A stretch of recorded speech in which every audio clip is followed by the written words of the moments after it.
சரி, நம்ம வந்த இடம் எங்கன்னு பார்த்தீங்கன்னா சைதாப்பேட்டில் இருக்க ஈரட் டீ ஸ்டால் தான் வந்திருக்கோம். அண்ணன் பார்த்தீங்கன்னா கூப்பிட்டு ஜூஸ் குடுறா அப்படின்றாரு. சரி, நம்மளும் ஒரு ஜூஸை போடலான்னு சொல்லிட்டோம். உங்களுக்கு ஜூஸ் வேணா ஜூஸ் குடிச்சிக்கலாம், டீ பிஸ்கெட்ஸ் அந்த மாதிரி ஸ்நாக்ஸ் ஐட்டம்ஸ் வேணா இங்கே சாப்பிட்டுக்கலாம். நம்ம ரீசெண்டாக பார்த்தீங்கன்னா மாபுரசனை வந்து மீட் பண்ணோம்.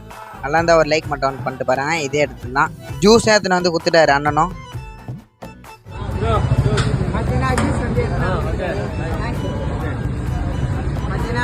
வெயிலுக்கு எதுமாக வாட்டர் மெலன் ஜூஸ் தான் வாங்கியிருக்கோம்.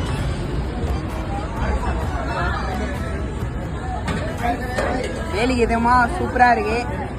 யார் யாரெல்லாம் வாட்டர் மெலன் ஜூஸ் குடிச்சிருக்கீங்களோ மறக்காமல் ஒரு லைக் பண்ணிட்டு பாருங்கள்.